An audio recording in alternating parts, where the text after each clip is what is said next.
Hey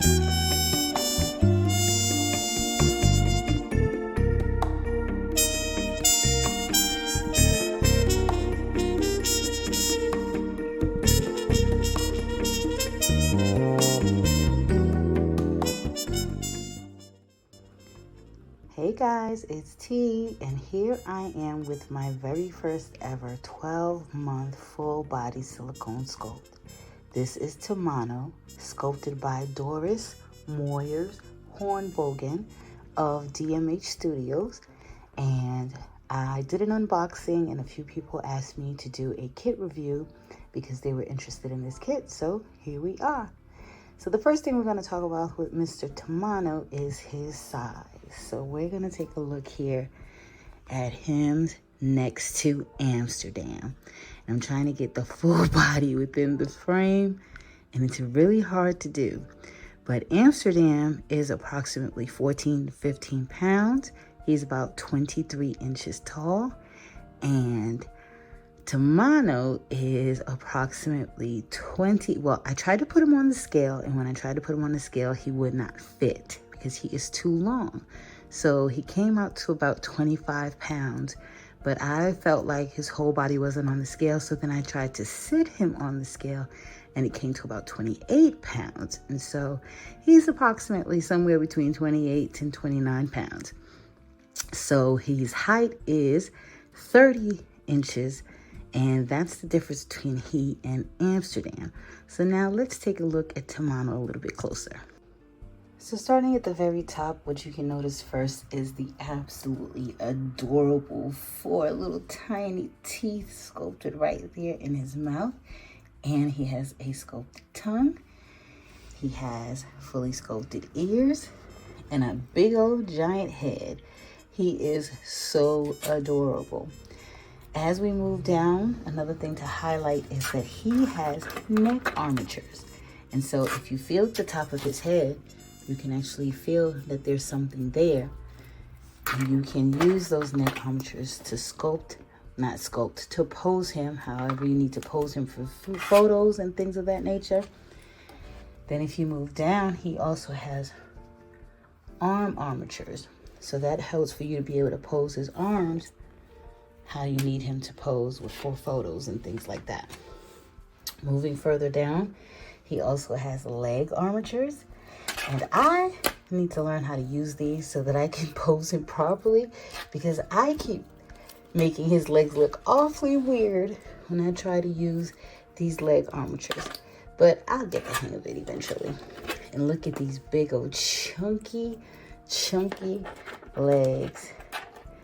He has beautifully sculpted feet. He's a little dirty right now because all of the lint in the air is gradually piling up on him. But of course, he's gonna take some really hot soapy baths before I get started on painting him. And so, again, he is fully posable, arms and legs. And I'm gonna flip him over so you can take a look at the back side. Baby, you have not been out of breath until you've had to pick this one up, okay? And that's the biggest challenge of all, is maneuvering him around to see how I can evenly paint him without any mishaps or miscolorations in the paint. And now you're seeing his back, which is beautifully sculpted. And the fact that it's only these indentations in the clay that came out in the silicone means that she did one hell of a job, because that is always my biggest fear, is how much indentation in the clay is going to actually come out in the silicone. And this is amazing to even be this smooth.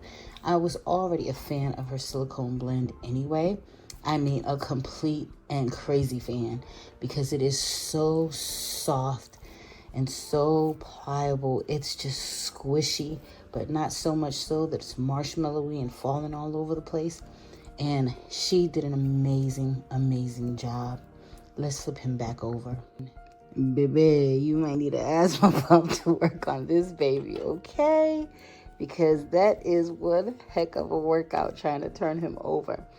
All right, so back to the front side, you can see that he has some beautifully sculpted hands and fingers. Oh my gosh, if you do a great job on hands and figures, you have sold me for life.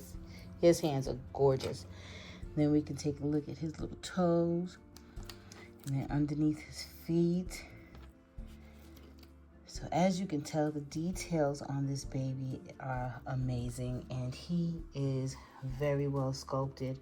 And between the neck armatures, making it so that you can pose his head, and the arm armatures and the leg armatures, it's like the leg and the arm armatures are separate. They are something you can include in your kit. They don't have to necessarily be part of the kit. So if you don't want armatures, you don't have to get them. But the neck armature is included in the kit. So again, he is so beautiful. And I already picked his eyes because for some reason I always pick the eyes first before I start painting, because it kind of gives me an idea of what the baby's going to look like when he's looking directly in my eyes. It kind of brings him to life for me. That's the first step to bringing him to life. And it also helps me paint him in a way that matches the eyes. So that might be a little bit backwards for some people, but that's how I do it. So that is Toman'o. If you have any questions, just let me know. I'm so excited to start on him, and I'm even more excited to take you guys on the journey with me. So stay tuned as we turn this little sucker into a beautiful chocolate baby. See you soon. Say bye-bye.